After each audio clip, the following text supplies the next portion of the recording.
Welcome to the fourth lesson of All Students Are Motivated, Just Wait for the Bell. Now, one of the questions that our students are constantly asking, whether in their minds or even verbally, is it worth it? That's the title of today's lesson. Is it worth it for me as a student to participate in today's lesson, or is it worth it for me to goof off with my friends? Is it worth it for me to pay attention to you as you're talking to me, or is it worth it for me to kind of stare at the floor? And now the seed thoughts for this lesson come from one of my favorite theories, which is called expectancy-value motivation theory. And in this, you have two main constructs. The first is expectancy. And expectancy is the belief that I can do it. It's the belief of successful achievement, that I have what it takes to get it done. And the second construct of expectancy-value motivation is value. And there's four different types of values laid out in this theory. And the first one is called attainment value. And this is that it's personally important to me that I attain it. It's important to me that I do well because I want to look self-competent. I want to look as though I am able, that I can do this. So these are some of the questions that our students might be asking is it important that I do well? And will I look capable if I do well? The second value is called intrinsic value. And this is where it's just enjoyable. I like doing this. I like science. I like reading. I like playing outside. Those are the things that I like to do. So this is having to do with just personal enjoyment of the activity. So this is what a student might ask him or herself is this enjoyable? The third value is called utility value. And this is where the student starts to ask if this task, the accomplishment of this task, is it going to benefit me in the future? What is the purpose of this task? And so they might be asking in their minds, does this work have future benefits? And then the fourth value is cost. And this is the one value that's actually negative. And in this, the student is asking, is there something else I could be doing? Would I rather be doing something else? And this is, the student is making a choice between the activity itself and some other thing that he or she might do. Now, let me ask you this question. Here's a little quiz for you. So, expectancy. Which of the self-determination theory needs do you think that expectancy connects to the most?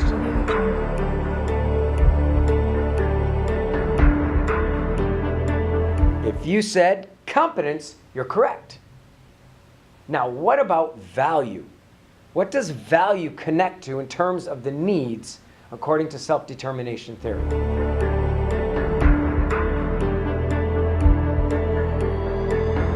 If you said autonomy, you are correct again. All right, now, let's look at each one of these in more detail. So, from expectancy value motivation theory, we can get out of it that people are motivated, particularly our students are motivated, if there is a positive correlation between effort and outcome. If my efforts as a student, if my efforts are going to pay off, then I'll do it. It's a good thing. The second piece we can learn from this is favorable performance will result in a desirable reward. Now, that's not always a grade. It could be simply the teacher saying, hey, nicely done. Mom and dad saying, hey, great job. Whatever it might be. It doesn't always have to be grades.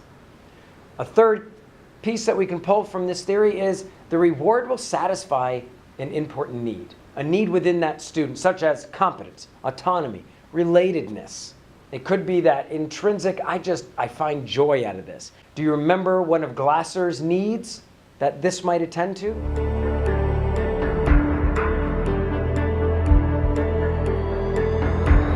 If you said fun, you're correct. Now, the fourth component of expectancy value motivation is that the desire to satisfy the need is strong enough to make the effort worthwhile, which means that doing this is worth it. These are the four keys that we can pull from expectancy value motivation theory. One, show the value of the importance of the lesson topic or task. Don't just say it's important. Actually explain why it is important. Secondly, show the correlation between effort and the achievement. That when they do the work, they'll achieve this. Thirdly, remind them that they have or will have the ability to achieve. Many of our students don't believe they can do it. They just don't believe that they have what it takes to accomplish what you've asked them to do. And so in that, they tune out.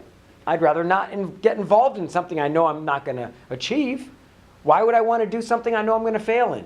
But if they know that they have or will have the ability, this is what I used to tell my students all the time, is when they would complain like, "Mister, I don't know how to do that," I'd say, "Good. That's good that you don't know how to do this." Why? Because if you did know how to do it, you wouldn't be in my class. You'd be in the next year's class. That's why you're here. Precisely because you don't know the material. That's why I'm here, to teach it to you. And then the fourth part is to remind them of the positive reward. What are they going to get out of this? And that could be the grade. All right, so let's look at this in more detail. So how do we do things like that? One is through essential questions. An essential question, you see the definition here from ASCD, and these are questions that are not answerable with finality in a single sentence or a brief sentence, and that's the point. Their aim is to stimulate thought, to provoke inquiry, and to spark more questions, including thoughtful student questions, not just pat answers. So meaning that an essential question is not answerable with a yes or no. It's not answerable on the first day that you provide that question for them. But what it does do is it provides a very clear direction as to where we're going, where you can start to hang all of your assessments and your activities and your questions and so on. So an essential question is for either a whole quarter or a very large project. And it's essential. So there should be 2, maybe 3 essential questions per quarter. All right, so let's look at these examples. You have a 9th grade language arts. And the EQ is, how do literature and history affect each other? And the primary content would be Animal Farm. So you can see that that EQ is bigger than Animal Farm, which means I can use any text.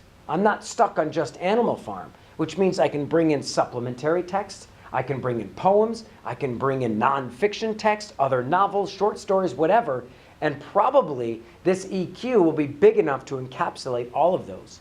Now let's look at the 6th grade math example. How can different types of graphs be used to organize or show information? And so the content here is about collecting and displaying data. And so again, you can see how that EQ is bigger than the actual content. And then finally, we have an example in elementary with 2nd grade science. And it's how do animals interact within their ecosystems? And the content is animals and ecosystems. Now, what I'm hoping that you're seeing here is that the EQ is bigger than the content, which means that it doesn't matter what the content is, the essential question is going to guide where you're going, and that's important. So let's practice a little here. So obviously you're doing this individually because you're alone, but you may be with some friends. Who knows? Having a little popcorn, a little soda, whatever. So I want you to review the 3 examples that I just gave in the previous slide. I'd like you to compare them to the ASCD definition and then determine whether they're good examples of essential questions. And if so, why? And then also, how would you modify it to make it fit your class? Or how would you make it better? Go ahead, take a few minutes.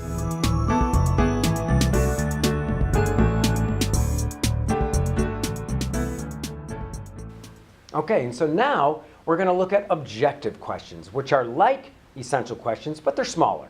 They're smaller in scope in the sense that they're about a particular lesson or maybe a couple-day small unit. And these are, again, meant to instigate further inquiry, more questions, and even provide direction for that day or for that unit. Let's look at some examples. So for that 9th grade language arts class, here's the OQ. In what ways do the characters represent actual historical figures? Again, the content is the same, characters within Animal Farm. 6th grade math, the OQ is which data are bar graphs best used for? Again, the primary content is pretty much the same, but it's very specific within the content to just bar graphs. And then finally, in 2nd grade science, we have what are the basic needs of all living things? And again, the content now is animals and ecosystems, but it's living and non-living things. And so the OQs, the objective questions, will change either every day or every couple days. And the importance of a question turns the brain on because it demands a response, even if they're rhetorical questions. A rhetorical question still demands a response, even though it's mental. It's a great literary technique. It's a great oratory technique because it makes people go, I don't know, or yes, I think it does, or whatever the rhetorical question is asking. All right, so what I'd like you to do is to practice. If you're with a small group, that'd be great, but I'd like you to create objective questions based on an upcoming lesson or a unit, or you can even go back in time, maybe what you did today, and create your objectives for the day, which you should already have. Turn those into questions. All right, take a few minutes.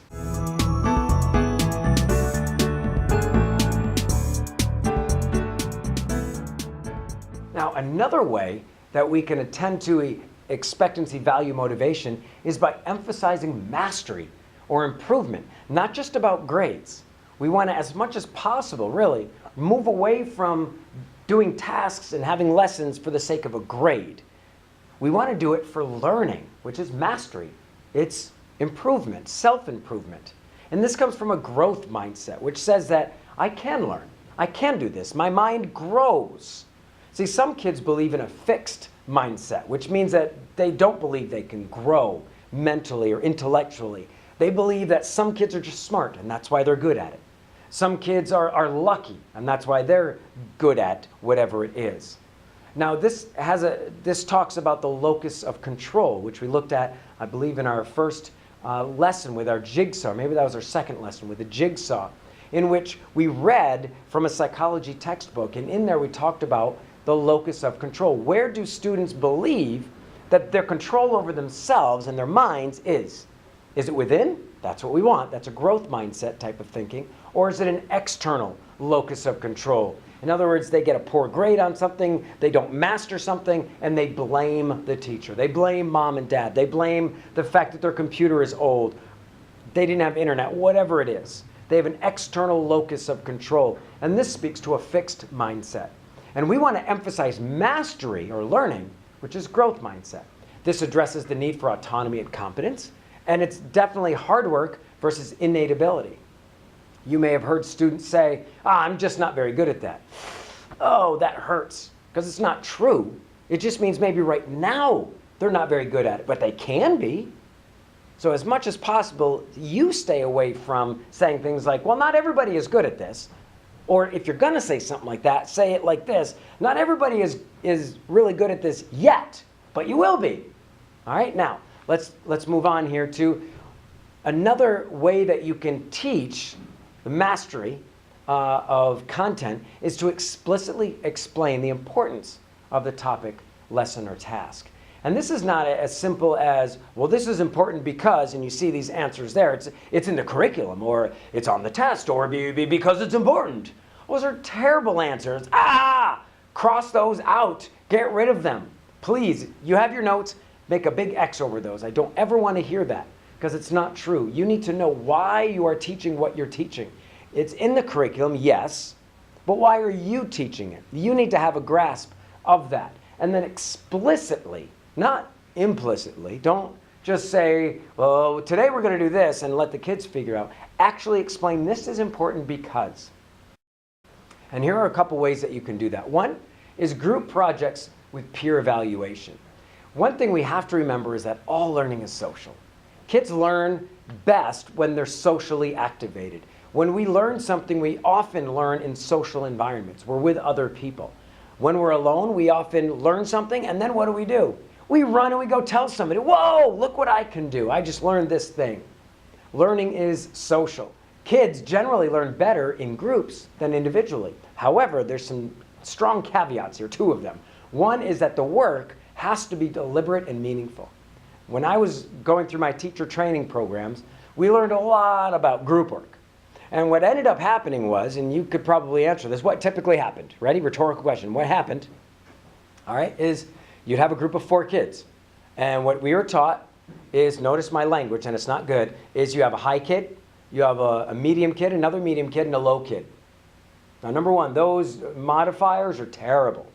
How about the it's easy group, the I can do it group, and then the the not yet group. But still, what ends up happening is what? In that group, the kid who's very good at this stuff, who knows how to do it, ends up doing all the work. And that's not good. And so we want to have cooperative learning. We want to have collaborative group work, which means it has to be deliberate and meaningful. And that's the second caveat, in that every member of the group needs to be working. No longer can we allow kids to just sit there and do nothing while other kids do the work. For example, literature circles and math circles, both of them require that the students in that group, in the circle, have roles and functions.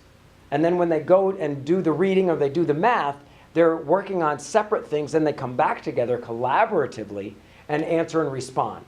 So in that, there are individual grades for your part, but there's also collective grades. So again, that's a peer evaluation.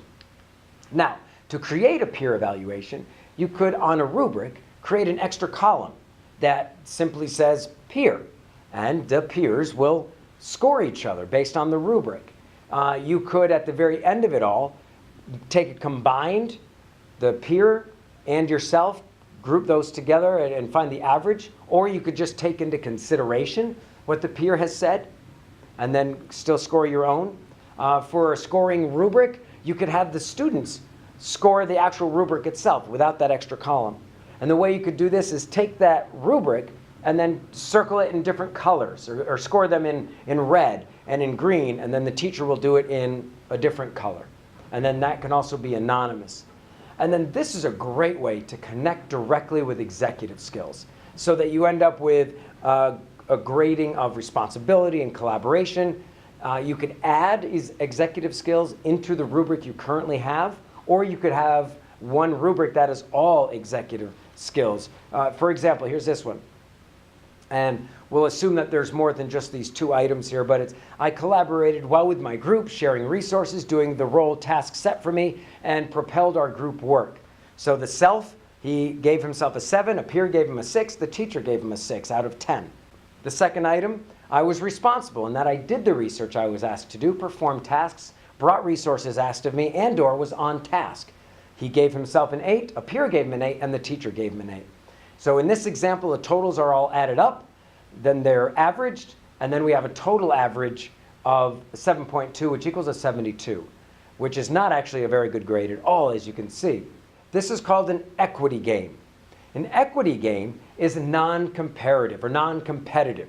So it's not comparative with other students, it's self-competitive. It's where you want to grow and learn. There are no losers in an equity game. This can be either a single lesson, or it can be something that you have throughout the entire unit.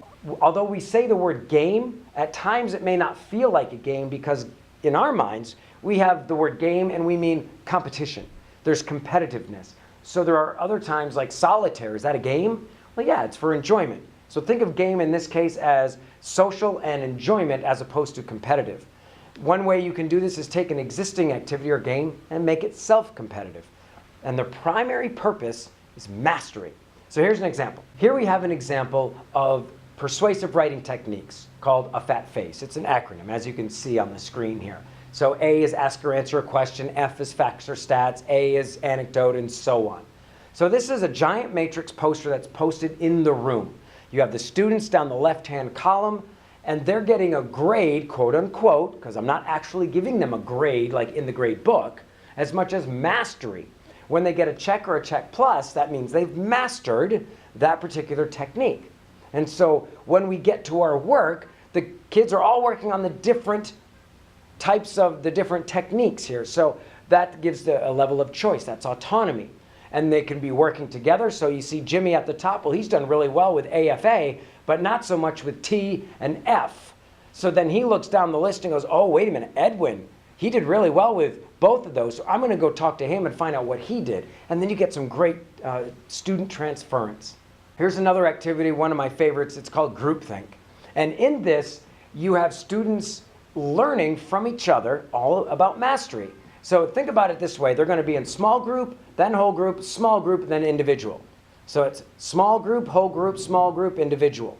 Think about that. All right, so what you have here is every student gets a map. So for example, this is passporting, IDing the country. So in this, the students would all receive blank maps.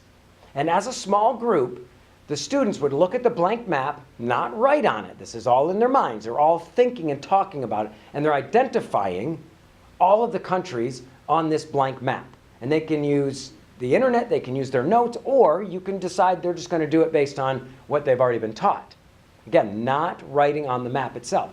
And after about 2 minutes of that, you put the same blank map up on a projector so that the entire class now can work on it. So they start shouting out the different countries. You might have a student come up and point and have them all come up to the board if you want to make it super interactive like that. Or you could stand at the board and point to a country and they can yell it out. They can even say, "What's that one down there? What's that one down there?" And then you point to it and then somebody else responds to it. You do that for a minute. Then after that minute, they're back in their small groups. They're identifying the countries again based on what the whole group has said. Again, they're not writing on their blank maps. After the 1 minute of small group, now they do it individually. And they have 4 minutes to actually write on their blank map and then turn it in. Now this can be used as a quiz grade. It could be used as a formative assessment, a diagnostic assessment. In other words, it doesn't have to go in the grade book. It could be something that you're going to use to see where your students are. And then you could, at the end there, you see the bullet point, it says whole group, where there's a completed map. And in that, after they've had their 4 minutes, then they compare what they did to what's up on the board. And that would be a great activity. So this whole thing takes about 8 to 10 minutes. It's very, very powerful. Another fun equity game is called Find Someone Who. And in this, every student is given a list of questions that have come from the material that you've taught. This can come from presentations by students. That's often where I've used it.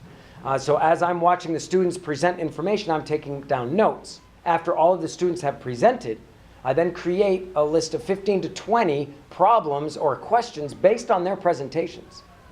And then when I give them, you can see on the screen there, there's a Find Someone Who. Students then will find someone who knows the answer to this question or to the statement.